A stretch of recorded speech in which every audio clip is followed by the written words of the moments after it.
Coach Wade is going first. Pick a number between 10 and 20. It's 20. 20, let's Yes! go! All right, so Coach Wade's got to do 20 spins and then run up and hit the ball. All right, hold on, get ready. Okay, go. 1, 2.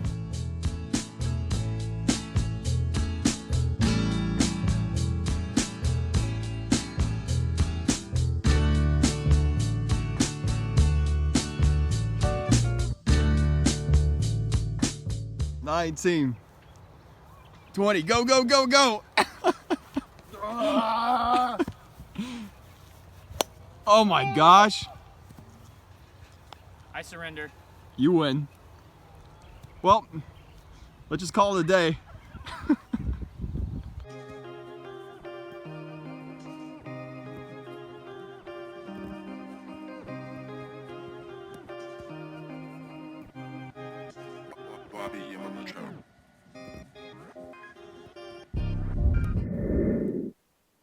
Alright, so starting a new section, section 4-5, and we're going to be looking at exponential and logarithmic equations and inequalities. To start with, we'll probably ignore the inequalities, we'll do that in a later lesson, but we're going to be looking at exponential and logarithmic equations. So what is an exponential equation? An exponential equation is an equation containing one or more expressions that have a variable as an exponent. So to be an exponential equation, the exponent has to be, or you have to have one or more expressions with a variable, x or y, as the exponent. So to solve exponential equations, we're going to say that if b raised to the x is equal to b raised to the y, then x has to equal y. So I've already talked about this a lot, and for example, I'd say if you had something like 2x equals 8, if you write them as the same base, if your b's are the same, then your exponents also have to be equal. Therefore, x equals 3. So I've actually talked a lot about this before. I've done some basic examples, but now we're going to look at more in-depth examples of how to solve these exponential equations. Now, conversely, if a is equal to b, then log a is equal to log b. All this means is if you take, let's say 4x is equal to x plus 2. Well, if you have this equality, then you can take the log of both sides. What you do to one side, you can do to the other. That's all that means. So you can take a logarithm both sides when needed, and sometimes that's useful. We'll see why in a second. So some of this should look familiar to you guys, but again, we're going to go into more in-depth examples. So a few tips. Try writing them so that the bases are all the same. That'd be like this. And then the second thing is, let's take the log of both sides. So that's a few different steps that we can look at. So our first example, we're going to be solving exponential equations. So let's look at our first example. We have 8 raised to the power of x. Notice the variable and the exponent making this an exponential equation. So 8 to the x is equal to 2 raised to the x plus 6. Our goal is to solve for x. So when I look at this, I know that 8 can be written as 2 raised to a power. So I'm going to take this and rewrite it as 2 raised to the 2 cubed is equal to 8. So 2 raised to the power of 3. But I can't forget about this x here. So I'm actually going to write it as 2 raised to the 3, and then parentheses x, which then simplifies to 2 3x. You'll see why the parentheses are important in a bit.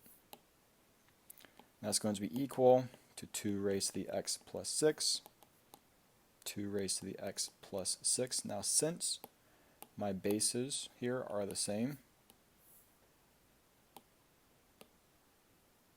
we have this case right here, which means my exponents also have to be the same. So bases are the same, therefore my exponents must also be equal. So I can take this and write it as 3x is equal to x plus 6. Now it's a simple algebraic equation. I can solve, subtract x, 2x is equal to 6, x is equal to 3, and that's my answer. Now I could always plug this back in and check. I'm going to erase some of this so you can write it down, pause the video. But I can always check this and say 8 cubed is equal to 2, 3 plus 6. So I could check 8 cubed, is it equal to 2 to the power of 9? Well, that gives me 512, and that gives me 512. So they do check out, therefore that is my answer. Example B, 5 raised to the x minus 2 equals 200. Now for this example, you might try and write 200 as 5 to a certain power. So let's look at that. Well, 5 to the first power is obviously 5. 5 squared, 25. 5 cubed, that is 125. 5 to the fourth power is 600 and, it's ugly. That is 625. So notice we're missing 200 here. So I can't write 200 as 5 raised to a power. So what do I do here? I can't write them as the same base. So my second option, I can't do this. Can't do this. So my second option is, well, let's take the logarithm of both sides. So to take the log of both sides, very basic, you just add log of 5x minus 2 equals, what I do to one side, I do to the other, log of 200. And now I have I've added both logs, now I can solve. And to solve this left-hand side, what we're going to do is just plug it.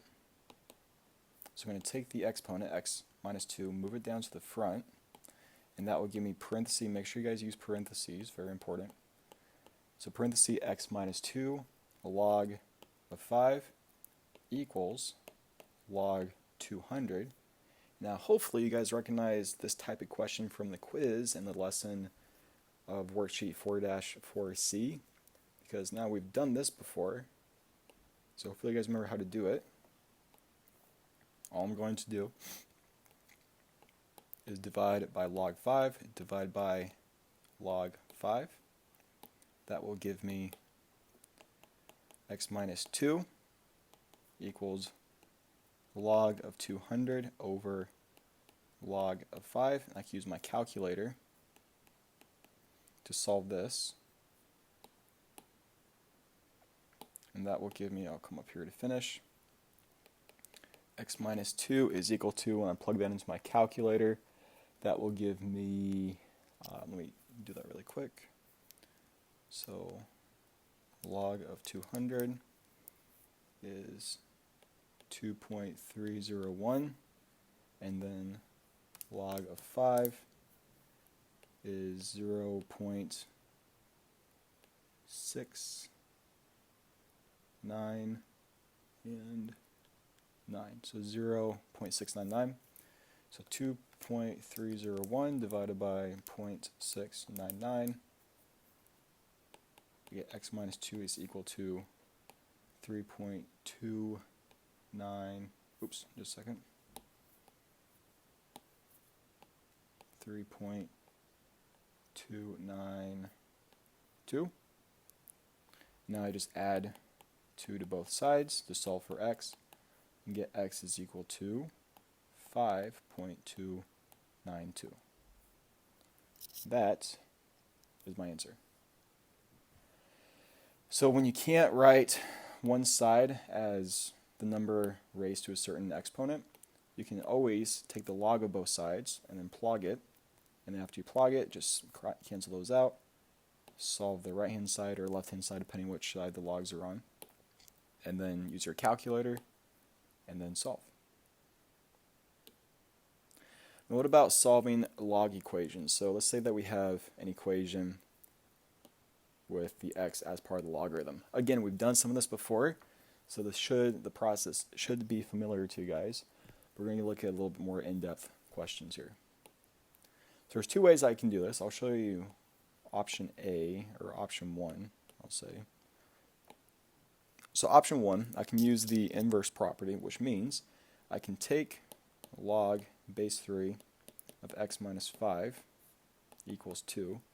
And I'm actually going to rewrite this as 3 raised to, I'm going to take all of this and make it the exponent. Log base 3 of x minus 5 equals 3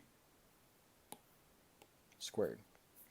So I take the original equation and I convert it to the exponents with the base of 3. Now why do I have a base of 3? Well, hopefully you guys have seen it. My base of the log is 3.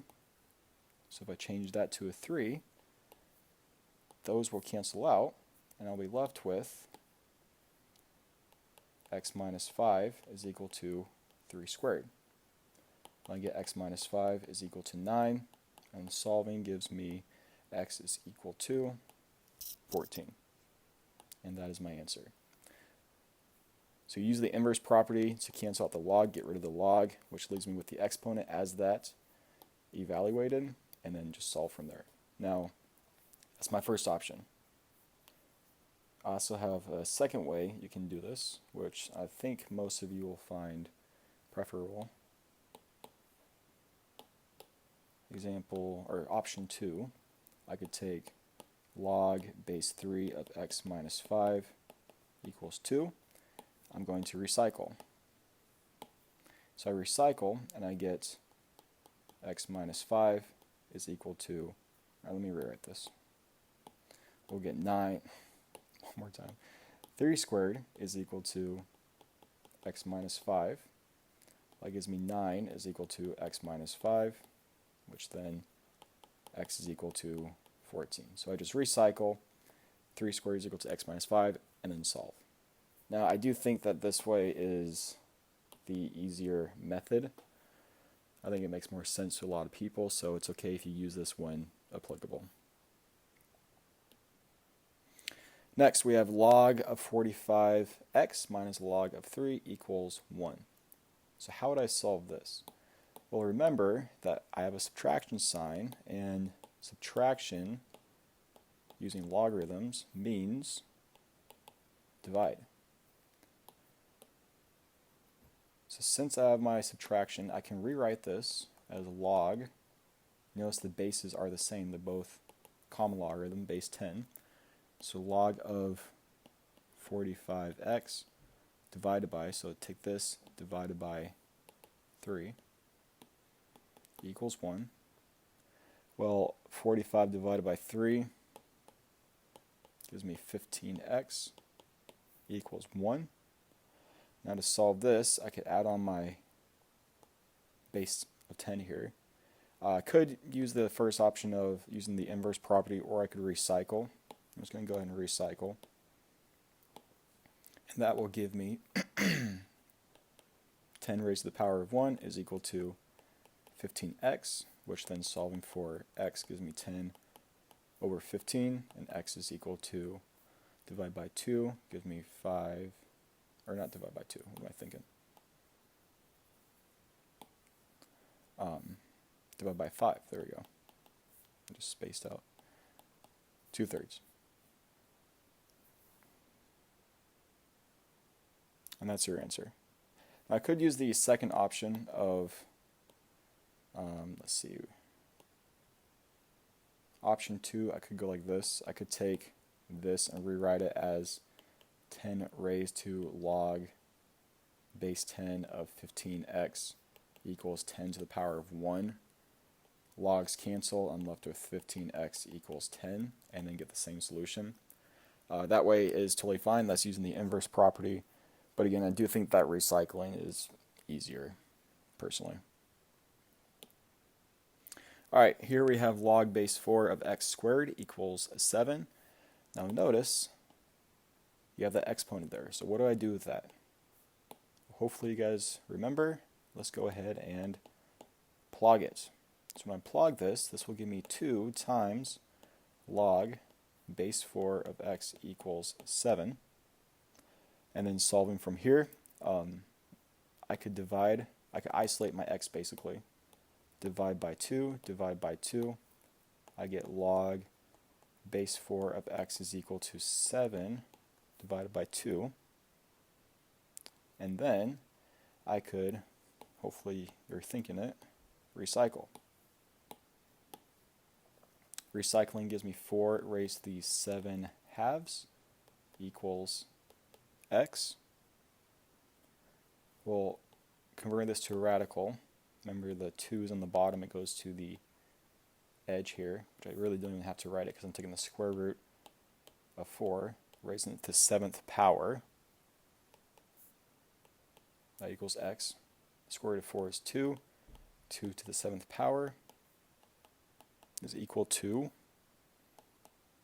128. And that is your answer. Alright, last example here. Let's look at log base 10, not written as common logarithm. Log of x plus log of parenthesis x plus 9 equals 1. Remember that when you are looking at logs, addition means multiplication. You can combine these as a single logarithm. So let's combine this and I get log of x times x plus 9 equals 1. Now, to solve the rest of this, I'm going to rewrite it as, or simplify this to log of, I need to distribute, of x squared plus 9x equals 1. The base is 10, it's unwritten so I can assume it's 10. I'm going to recycle. That will give me 10 raised to the power of 1 is equal to x squared plus 9x. Let's come up here to finish. I'm going to rewrite this, set it equal to 0. X squared plus 9x, subtract 10 from both sides, and set it equal to 0. And now, hopefully notice that I can use a's and b's to factor this. So factoring this will give me, so I need to add to 9, multiply to negative 10. So which two numbers do that?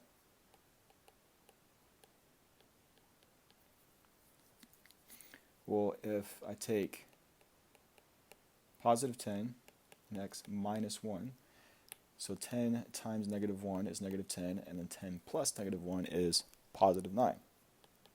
Use a zero product property, I get x is equal to negative 10, x is equal to 1, and so those are my values for x.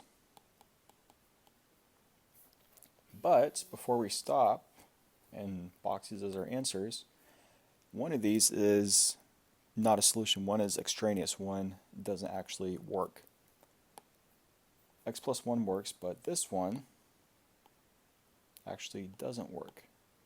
And the reason is that negative right there. So you can't take the log of a negative value. And here's why. Let's say I took log base 3 of negative 9. Let's evaluate that. So let's take this expression, rewrite it as an equation. Set equal to x. I recycle. 3 to the x is equal to negative 9. Now, 3 raised to what power is equal to 9? Well, I know that 3 squared is equal to 9, so what if I make it a negative 2? Will that fix the problem? Well, remember, negative exponent flips it, so that would actually give me 1 over 9, so that doesn't work. This one doesn't work because it's not negative 9. Could I try 3 to the 1/2? No, because that's just the same thing as root 3. That won't be 9. So I can't take this and write a positive number raised to the power and get that negative 9. So that won't work. So you can't do this. Therefore, negative 10 is not a solution, and my only answer is x plus 1. So that's just something to check out for, or make sure of. Don't make that mistake. And You might have to use A's and B's to factor if you get something like this. But yeah, that's it. So if you guys have any questions, shoot me an email. Remember that your quiz, this will be tomorrow, I think. So quiz on Thursday at 10 a.m. on section 4-4 with a little bit of 4-3, but all 4-4. Mainly 4-4. All right, have a good day.